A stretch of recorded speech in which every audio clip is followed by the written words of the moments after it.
What is up, everyone? Thank you, Radagast99, for the $9.99 super chat. Thanks for always keeping it honest. Even when they come after you guys, I'll listen to the broadcast tomorrow morning with your morning coffee since I got to get to bed early. No problem. That's why we do this. We try and keep it short, get you in, get you out, so you can watch it. Kev, let's open up with this. We're going to jump right in. Thank you again, Radagast. Thank you, Always love those comments. What did he have to say? What did Mel Kirk say? Hold on. Let's take a little listen to the clip. Felt like Arcade1Up didn't really care about the pinball space, so What? They didn't care. Who didn't care? What are they? What? What? Arcade1Up didn't care about pinball? You gotta be fooling me. Stop. Why is Mel lying like this? That can't be true. Now, Mel, there's about a dozen Illuminati members that have done 100 Arcade1Up pinball, pinball videos that would say the opposite of what you said, Mel, that, you guys care. They're great. It's so good. They're going to do all the updates, right, Kev? They would argue with the guy who actually worked with 1UP. Yeah, what does Mel know? He only runs Zen Studios. Yeah. How would he know? How would he know? Oh my God!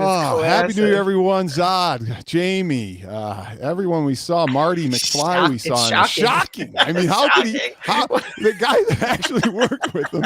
But what did we know, Zod? What did I know when I said it ran like crap and there's flipper lag and they don't care to do updates, right, Kev? It overheated. You can't get the left ramp up on whitewater. I mean, you can go on and on. It's like poor Mel. So we'll take a look at that interview, Kev. What did it say in the description? Remember, they had some stipulations. Yeah, so tell them who it was. So this is the Blockade, and this is, I believe, Chris and Jared, and they do a Blockade pinball cast every week, and they have the privilege that every year they get Mel on their podcast, and every year they do like a State of the Union, and it's normally a couple hours long, but this year it's only about a half an hour long because Mel looks like he's pulling back a little bit from his duties there and what they have him involved in. So he can't really speak too much, but he spoke to Arcade1Up. He had something to say about that. We'll show you what happened with that little segment there too. Yeah. We will touch on Jaws afterwards. But Kev, you said something like a little worrisome that Mel's not involved in the day-to-day. Somebody bought the company or so. What were you saying? I don't even know. Well, Zen has had a huge round of layoffs a little while ago. If you remember, actually, we talked about it right around the time that AtGames had their, licensing agreement with them. And so they've lost some people. And it sounds like Mel is not really involved as much as he used to be. Yeah. I'm not sure to what he wants to talk to about that. But if you listen to this interview, it doesn't sound like he's plugged in like he used to be on the day-to-day. But he was when Arcade1Up was around with him. So he can definitely speak to that. Yeah, and Matthew, you were told that these things were great and ran great and were fabulous. So, I mean, that's the thing. All these shills who said these 1UP pinballs were great, I mean, they have such egg on their face, and they should be ashamed for what they tried to sell people. Now, here. Let's watch some of the video first of the interview, and then we'll go back. I want to show you a couple clips of just some funny clips. But let's listen to a little bit more of that interview really quick. Yeah, let's do it. We'll get the full part. Now, here's the thing, guys. As he starts to talk about 1UP, his mic cuts out, and we lose some of the stuff that he says. But it's not my video. It's his mic cuts out, and this is the funny part: is we don't know what he wanted to say, and we'll get to that. Let's take a listen. See. Well, it was clear to me that the team at AtGames is taking pinball very seriously, and so I want to work with the best in-class pinball partners in the world. Felt like Arcade1Up didn't really care about the pinball space, so I want to. Some things out and found out we had a lot in common, and there we go. Okay, look at his expression. He's starting to laugh. He cut out though. Yes, he cut out, and we didn't get to hear what he said. Yes. Oh, it's kind of disappointing what he said. And then Kev, they don't follow up. No, Blockade, come on. That's the worst part about this. If you look at Mel's face at the end, he's like, I said it. It's out there. Here comes the follow-ups. And he was like laughing, like, here it comes. And they don't follow up with like, let's go. It was like, what? Well, why do you mean they didn't care? Well, they didn't care about leaderboards. They didn't care about doing updates. They didn't care about getting games like Whitewater right. They just didn't care. And then they put a patch out with all the games at once for free. So like, guys, you had Mel on a plate ready to serve up the juice, and you didn't get it from him. I love your guys' podcast, but you had him. You had him ready to answer. And Mel was expecting it. Go back and look at his face. He's like, he was waiting for it. He was so happy to say it. He's like, I said it. I feel good. Let's go. And then they just move on. But now here's what's funny is that you guys say, well, nobody. Here's one of these. This isn't one of the Illuminati. You guys all say I pick on Mike B, but let's listen to what this guy. Really went above and beyond with this, just because this here is a work of art. There's a lot of bells and whistles to it. All right, so check it out. We got a nice high quality screen, nice graphics. What? Now, other than that, I think they did a great job in terms of the quality build. I love all. Great job in the quality of build. I mean, this is what I'm talking about, guys. That's the stuff. I mean, I don't know who that guy is. Conflicts or something. Yeah, he literally unboxes and moves on. He doesn't even know anything about anything. I mean, obviously they gave him that. Arcade1Up gave him that. So you got to expect that. Oh my God. See, guys, I don't always pick on Mike B. Oh, wait, I do got a Mike B video. I guess we got to share it. I guess. What did Mike B have to say about this? While I am playing, I am immersed in the whole experience and haven't noticed any of the issues people are talking about unless I go out of my way to try and see them. What? What? I gotta hide this. So I didn't see any of the issues everybody else saw. Unless I see them. Unless I go out of my way to look up. Then in his video, he lists every single issue. The nudging doesn't work. The nudge factor, it just doesn't work right. The screen is all blurry and it's poor in the 720, and there's this big space of graphics at the top which makes the screen. He goes over like 6 issues with the thing, and then continues to say how great it is. And says, I don't see them, but unless I look for them. What do you mean you didn't have to look for them? You just listed them all. Let's not forget, this is the same creator that bought all 3, got an AtGames, and then immediately sold all 3. Then sold all 3 after he told everyone. Fans looking for a fun pinball experience, this cabinet plays very well and leaves my spider senses tingling. I'd be embarrassed if I had to see that, if I had to see myself say that after. I would like to play that for Mel and be like, Mel, comment on this. Oh my God. It's so bad. No, you guys, a lot of people say, I read the comments in that video, actually, because I had to go back and get this clip. And there's a lot of people in there that are like, oh, Mike, this is so awesome. I'm buying mine now. And you gave me FOMO and I bought it. There are tons of these comments. And I feel so bad that these people bought these things. And now those guys did their videos. They hyped it up with hundreds of videos and they dumped that garbage. And Mel said it was garbage. So. Yeah. I mean, the guy that created the partnership with Arcade1Up said it's trash. Basically. Yeah. You messed up. Yeah. Okay, there's some more to the Mel Kirk interview. Yes, they, like I said, show me yours. They're worth about 150. I think that's all I would pay for them. Yeah, I agree. Maybe that, of course he gets it for free because spider senses were tingling for more free stuff. God, I love it. Okay, let's listen. But here's what's interesting about this. He starts to talk about AtGames, guys. I'll try and leave a link in the description to this full podcast because you should listen to it. They go over a lot of Zen stuff and they talk about phone app stuff but he talks about AtGames and he says something that's a little bit odd but not unexpected. Let's take a listen. Here we go. That's a good question. The games that we release on the AtGames eStore are natively supported with the hardware, and we've done specific coding and hardware support. There's going to be the features that are built into their ecosystem, and I think right now the features are somewhat limited, but their roadmap is robust, and they're really developing a really cool platform that will bring players together and lots of leaderboard options and tournaments and online events. So we will definitely support those, and as they're not released yet, we'll patch in that functionality with any game that we release, and just keep the whole. Every game will take advantage of whatever new feature the system offers. So it's going to be different. Like if you are still supporting OTG and you are playing from your Steam game, that's Pinball FX on Steam. That is different from the tables that are released natively for the AtGames eStore. Okay. So he's talking about the AtGames Pinball, the 4K, the if you're not familiar with it, Zen partnered with AtGames and is doing tables. But he said a couple things that are kind of a little weird. He said, a lot of things are limited, which I would assume he means the user interface, the tournament structure, That's what I think. The badges modes on Zen, on FX, on the ability to set one ball tournaments or your own tournaments, all this stuff. And then he goes to say the game's a little different, though. He says something else about, it's not the same game, but I don't think he really meant that. But maybe there's some aspects or something missing from the game that's on FX or FX3. And we don't really know, Kev, because nobody's seen the game. Nobody's seen it. It's been months and months, right? Since the Chicago or Cleveland show where it was shown. And we've been asking, where's the update? Wagner said they were working on an update.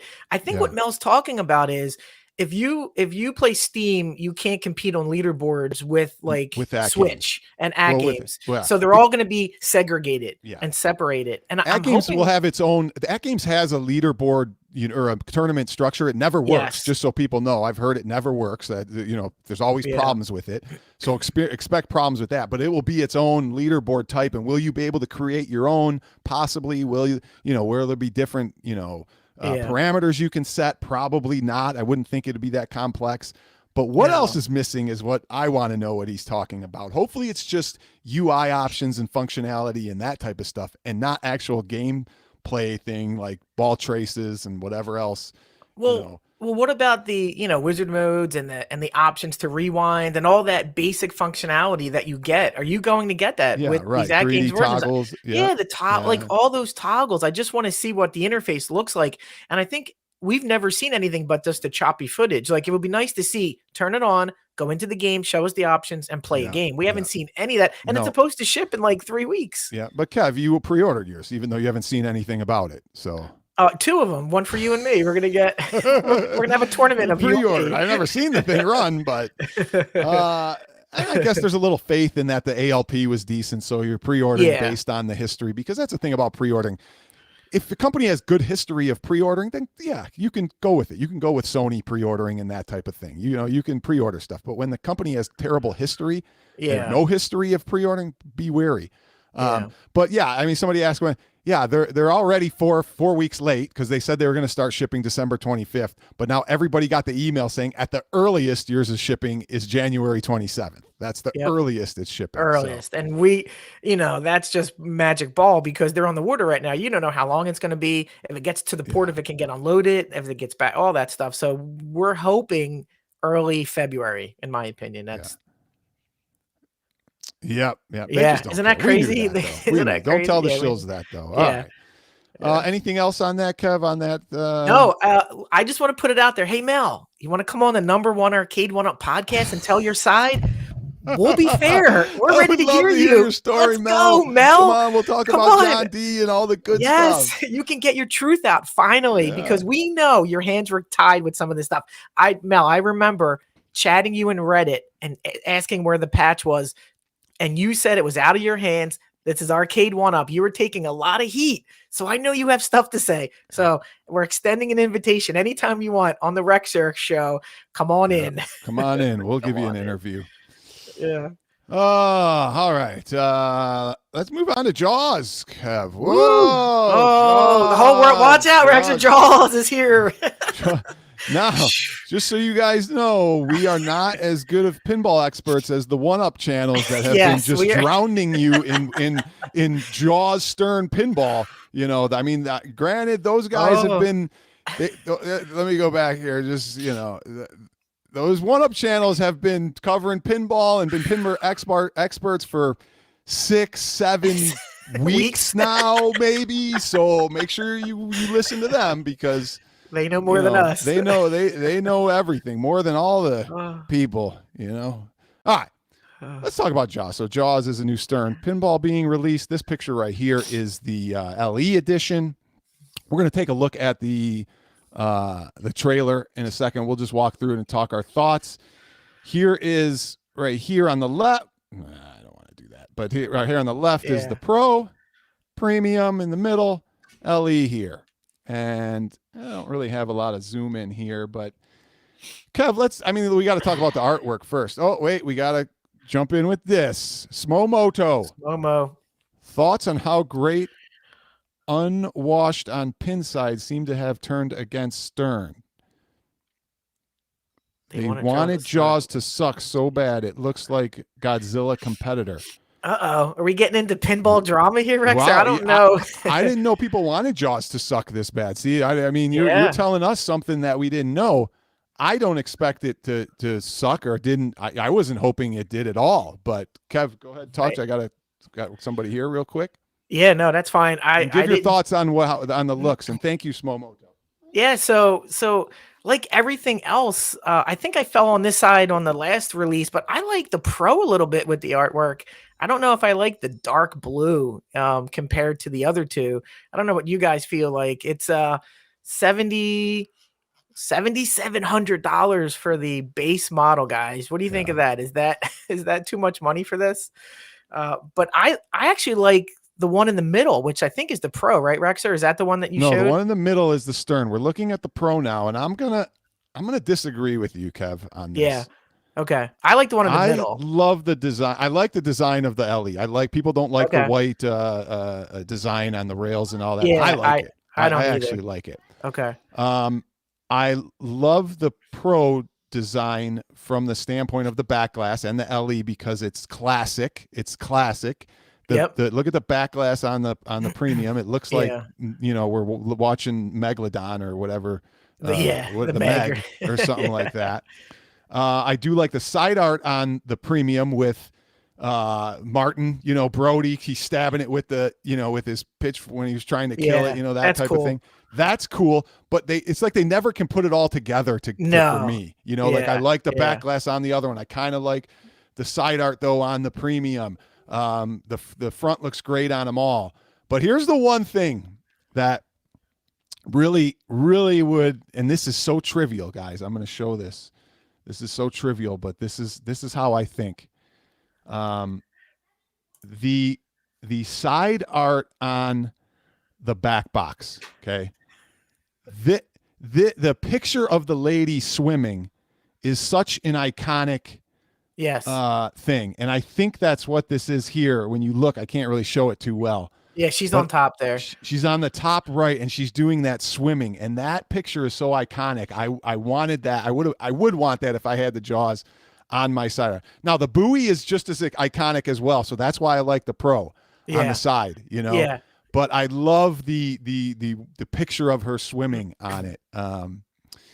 So that would have been a big thing for me. I don't know why. Something trivial, but hey. So from a standpoint, I'm on a cross between all three, really. A cross between all three I like from an artwork. And they always seem to do that, guys, with Stern. It's like you can't get the best of everything you like on one because they mix it up too much. You there? Yeah, I'm here. Can you hear me? Yeah, go ahead and say something. What do you I like? don't know. I didn't know what you're. I didn't know you're throwing it to me. If I had the next thing I'm going to say has to do with the playfield. So I actually think, like, if you gave me money to buy one of these Rexer, I wouldn't buy the limited edition. I would go with the one that has Jaws on the playfield. I think that's the Pro. Because you're buying this iconic table. You want to see Jaws every time you play the damn table. Yeah. And on the limited, Jaws is hiding until you pop them up. Right? Yeah, Am I the only one? Let's just play some of the trailer here. Yeah, he's not. Look, Jaws isn't anywhere there. Yeah, they're showing the LE right now. Yeah, exactly. So just so you guys know, look at that. This is the Pro now. That's the Pro. Now this is the Premium and LE with the chart coming out. And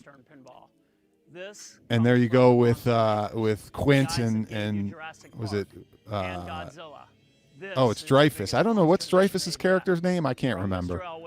Mr. Drake and Mr. Nagel. You're going to want to play this. You're going to want to play You're this, gonna he want to says. play this. And apparently they have new call-outs with Dreyfus. He recorded new audio. Yes, so that's key that they got Dreyfus Yeah, doing the they call got outs him. because That's cool. and they got movie clips from all 3 movies, All 3 movies. which I don't know if I like or don't like, but okay, that's fine. I'm not the biggest You don't fan want to of see all 3 Jaws in movies. 3D? Yeah, but against the great white.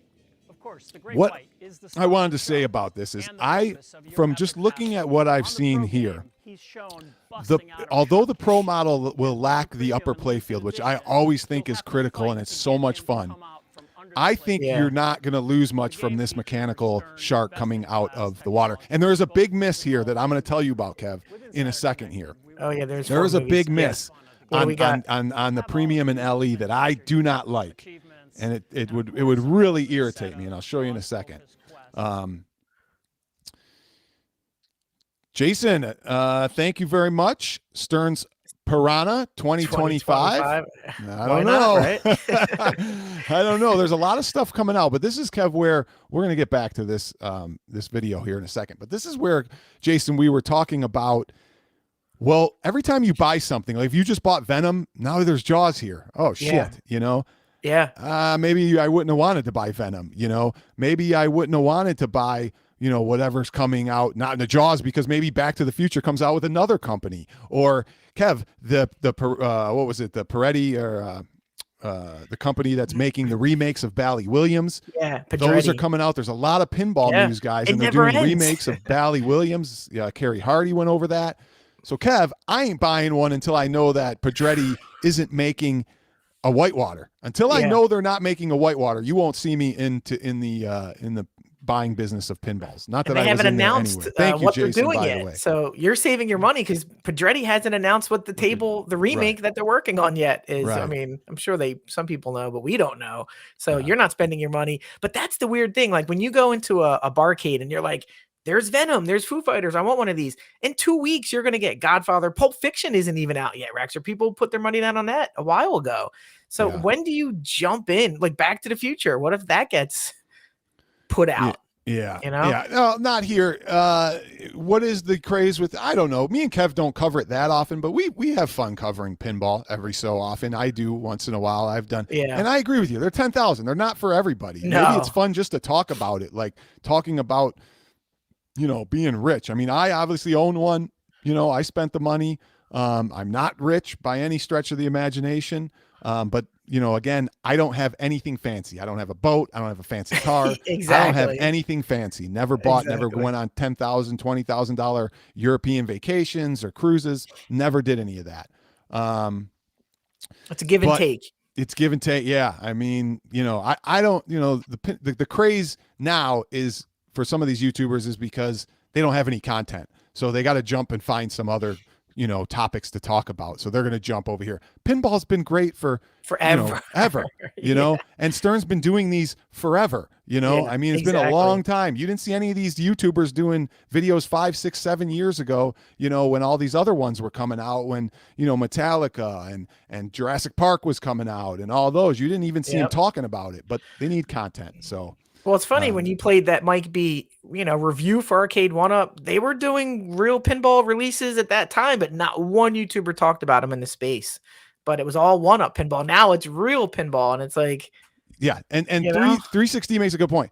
They keep releasing pinballs because it's for commercial purposes. It's to get these things in bars and pinball clubs and all that stuff where people go and spend money, and hopefully you make a little money on them. Right? We're the ones saying get them for your home, right? All these people are FOMOing you. Yeah, people are FOMOing you, trying to say get them for you. They're not for your home. They're not. Know? They're really not. You know, they're just too rich.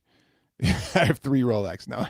I don't even have a watch. Plus, let's be honest. Most of this community is a hit it and quit it. They don't play things forever or very long. So you spend $15K for a Jaws in 6 months, you're going to be like, I got to offload this. Now you got to offload it. You got to trade it. Now you're caught up in that trade Stern situation that I see on the pinball groups all the time. And it's like, you know, at what point do you just say this is too much? Yeah. See now, and this is the other thing. We talked about this about theme, how it impacts your selection. Theme is a big part, guys, but a much bigger part is gameplay. It's so much bigger than just saying, oh, I really like that theme. Now, Yeah. did I risk it on Foo Fighters? Hell yeah, I did, because that was my dream and it came true. And I love the music, so I know I couldn't go wrong with the music. And I just got lucky that it's a great game too. Yeah. Lucky. You know, if I buy Venom, I don't like Venom as a theme. I don't know. It's just not, you know, whatever to me. Labyrinth is, I saw Labyrinth. I know Labyrinth. Yep. I'm not crazy about it. So I'm not going to buy it. But if it was a great, great game, like Godzilla, Kev, I'm not really a great Godzilla guy, but the game's so great and fun and it brings you a little bit back to nostalgia. But I'm not Godzilla guy. I'll buy Godzilla any day of the week to play, you know? Now, when I played Venom, great theme, but the table wasn't good in my eyes. It just didn't shoot well. So, you know, you could have a good theme, and if it doesn't shoot well, I think the table overrides the theme at the end of the day. Like Guardians of the Galaxy, so much fun to play, that, you know, if you like the theme, but the table isn't there, it's not going to make a good experience. Now, you know, a lot of these things are, you have to sit and play these things for hours. I played it for half an hour. You know, I don't know if that's a good enough good enough time to say Venom sucks or not sucks. But when you play Guardians and things are clicking and there's a flow state you get into, and then you play Venom and you're like, I can't hit one shot in a half an hour. You're hitting the same shot up the same middle ramp over and over, whatever. This is a good question. I wonder what their commercial, you know, sales versus, you know, home use sales are. Be very interesting to know. That is a good question. Yeah. See, now Dark Crystal, I'm more Dark Crystal chaotic. So, you know, that I would have said, oh yeah, Dark Crystal, love that, you know. Yes, you know, I mean, we got only people for Dark Crystal might get that one. I mean, you would have to assume it's yes. If you were to throw a percent, I say 75-25, right? Commercial home. There's no way their revenue for home is even probably a dent. No matter what these YouTube channels are, it's still such a small percentage of their. Same way Golden Tea, actually, we have Golden Teas, but 99% of them are out there in the bars. We're in that very small minority that have them in our house. We're talking a couple, maybe 10,000 in the world that are in houses. So probably same thing with these pinballs. Yeah. Okay, so you lacked upper play field on the Pro. You lack the shark coming out. Okay, which I don't think is that big of a deal. And you're talking $6,000 difference between the play field and the Jaws. Well, the premium, the LE, it's still 3,000 with the 2 to 3 with the other one. Now I'm going to tell you what I like about this game. I'm going to bring up the thing and we'll just let it play for a little bit. This game has everything that I like as a pinball player. It has an upper, and I'll just say the Pro for now, or the premium. It has the upper play field. It has 4 flippers, right? The one in the upper play field and a side shot. It has the side ramp. It just seems like that's key with, Keith Elwin games. He always loves that side flipper. What's interesting in the upper play field is it's kind of reversed where the flipper is. Usually the flipper, like, is kind of on the other side hitting.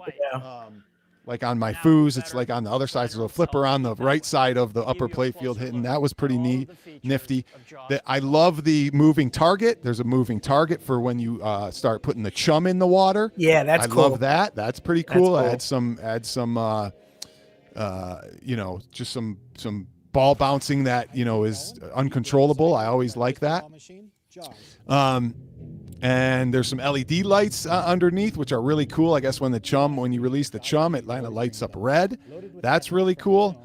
But let me show you where the one misses. That really bothers me, and you're going to laugh. Did you hear there's a mode in here that you have to find called 3D mode? There's 3D mode. You also can play, you're supposed to play as Quint, right, and hunt the shark, but you can also play as the shark. The shark as well. That's cool. So that's pretty weird. That's pretty weird as well. Yeah. All right, let me get to the part where I'm going to say kind of we're gonna shock.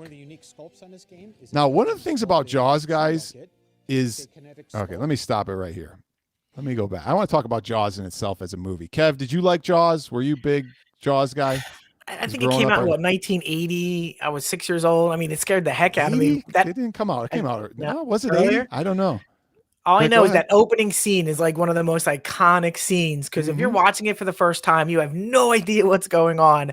And then, like you said, that water shot, it just hits you. But as a movie, I mean, there are better 80s movies for sure. Yeah. I mean, a 75, wow, came out in 75. Yeah, I thought it came I probably out watched it in Thanks, 80 Wolf. for the first time when I was like 6 years old. So it left an impression on me, but if you're going to say Jaws and E.T. and Back to the Future, those are more indelible for me growing up than like Jaws. Yep. You know? E.T. That. Now I'm going to tell you guys something about Jaws the movie. Now I was young too when I first saw it. Obviously, I was only barely even born in '75. And I was scared to crap when I saw it as a kid. I thought it was way too scary. But there is one scene on there that always gets me, and parents will know this one. But it's the scene when Jaws comes out, they're all swimming. I think it's one of the first attack scenes. Like not the very first one, we know that one. Yeah. And the kid gets eaten by the shark, and everybody's running in, and the one mom is left on the beach. And it's just horrifying for me the way they shot that and directed that and did that scene. It will make you will make your stomach sink. It will make you want to pass out. It will make you ill if you are a parent. And that's the way they directed it. I'll never forget that scene. It's one of the most crazy iconic scenes to me as a filmmaker producer from the time. It was just off the charts. And I don't know if anybody knows what I'm talking about, but just scary and downright, anyway, that's my thoughts. That was my Jaws story. I don't know. People don't want to hear my stories, but I do think it's lit well. It's colorful. When I was playing some of these games, it's dark in a lot of these barcades. You can't see anything. This looks like you're going to be able to have some fun with it, even in the dark space.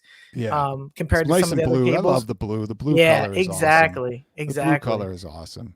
360, thank you very much. $9.99. Last comment from me. For home use, Pro is where it's at on all these machines. Anyone selling you on a Stern Pinball as an investment is in this economy is full of poo. Probably some game. I think certain Pros are good, and I would say the Pro on this is going to suit you well. I think the only thing you'll miss is the upper play field. Yes, I love it. I love the upper play field, but I think this game is going to serve you really with the Pro. It's just I don't know because I didn't play it, but I still think you get the shark in the middle. It's kind of like Jurassic Park. Yeah, he does mechanical and flings around, but you still have you still have T-Rex there. It doesn't do all thing, but it's just more about the shots and the gameplay, and I don't think you're losing too much with the Pro. Thank you very much, 360. The only good thing about buying a premium is you could always lowball your premium, and somebody who wants a Pro and you're selling a premium for the Pro price is going to say, well, I'll buy the premium, instead. So that's the only thing. On resale, you're going to lose money either way. But at least if you have a premium, you can say, well, I'm going to really lowball it, and at least I'll sell it because I'll lowball a Pro seller, or I'll at least, make it close to a Pro. Okay. You have to admit the Stern save game progress feature is great for serious players. Yeah, when you're working on a campaign or making your way through the game and you can save the progress, that's a really nifty option, a really nifty thing to do. They're making great things with this stuff. People at CK like Jaws the Revenge, Is that 4? Okay. Is that Can I get to we got to get going here. We're already 33 in. We're going to cut this off in just a second because you guys this is the miss, Kev. Do you see anything in this picture that doesn't look right? You're Not the chum bucket. Not the chum bucket. The boat, Kev. I'm looking at the boat, but is it too small? That boat, it's nowhere near the boat that Quint, drove. So I don't understand. I don't know if anybody has said this except me, but I'm sure Wolfeno's knows, or the people who know Jaws. Quint didn't have a boat like this. This looks like a Bayliner, speedboat. Schooner. It's like, why couldn't he put it like an old wooden designed carver or something, a lobster boat that was more like what was in the movie? That is the only thing that bothers me with this game. You didn't put any attention to detail on the boat. I'm sure the boat wasn't, copyrighted or whatever. Just make it look like the Orca, I mean... Well, it's definitely a mod opportunity, Vegas. Yeah, for $400 after release, your favorite mod company will have the boat. Yeah. It's a boat from The Sopranos. It's like, what? It just doesn't make sense to me. So that kind of That kind of threw me off. Oh, sorry. Oh, that's There. Hopefully funny. you guys could see that still. I hope. If you didn't see it, you know the boat. I'll go back really. Oh, there it is. You can see the boat again if you didn't see it before. The bucket is almost a quarter of the size of the boat. Yeah. I like the chum bucket. I love the that's cool. the where they put the yellow buoys in to try and keep them up. Yeah, That's a great design over there for the bumper. What was really weird on that side flipper shot too, you could trap the ball. They put a post up where you could trap the ball on the side flipper. That's a really nifty design. I don't know if you saw that Wolfenose. I've never. Maybe you would know if a lot of if you've ever seen a trap, a hold ball on a side flipper. But the game looks really good to me. I mean, yeah. Well, it's made by proven talent, right, Rex? Exactly. That's the thing. The people working on it have a history of making great games. Yeah, so, and it looks like this is especially with the call outs and Dreyfus is on board, you got to have, positive hopes for this thing. Yeah, and hopefully the movie, the movie scenes, like they say, are straight from the movie with the voices of the characters, which they should be if they have the movie scenes. Not like Jurassic Park where you don't have the movie scenes, which is the one flaw of it, Yep. So there are 3 multi-balls, so you can progress through the entire story of Quint versus the sheep. This is that walleye, only fish. The walleye fishing. All right, anything else, guys, in the chat? We'll give your thoughts on this game. I like some of the ramps here. That one ramp up to the upper play field is really cool. Yeah, it looks like everywhere you go, there's a shot to be had. You know what I mean? Like everywhere you go, there's side shots, there's ramps, upper play fields. That's what I like. Here's one, Goonies. Oh, wow. That'd be Goonies crazy. Could be real nice. There's so many 80s properties. Yes, they do. That hasn't Paul. been mined. Did we get Paul's? We got his super chat, right? Thanks, Paul. By the way. Yeah. They have a lot of winning designers. Yeah. Looks like a lot of fun, Carl. It does. So. All right, Kev. I think we wrap it up, right? All right. Oh, one more thing. I love the reel. There's a reel in the upper right. Lots of gadgets on this thing. Yeah, but I like the reel. When I heard the sound, it was the reel. It was the drag of the right there. Yeah, there it is. It wasn't really the reel spinning per se, but the drag of the reel when the fish is taking the reel, and fishermen know what I'm talking about. When it's dragging, it's like, yeah, and it just takes off. I could have swore I heard that in one of the trailers, and I thought that was really cool. So, all right. Well, thank you, Keith Alwen, for this awesome on the case again. Pinball. Yeah. You have 2 of his, right, Rex? Or both of yours are by him, Park right? And Foos, so there you go. So his track record in your house is perfect. Yeah. All right, guys. Thanks for everything. Right. Thanks for all the super chats and everything, guys. We'll see you on the next one. Mel, call me, baby. Come on, let's go. Let's do it. Let's get the story. Let's get the one-up story. See ya.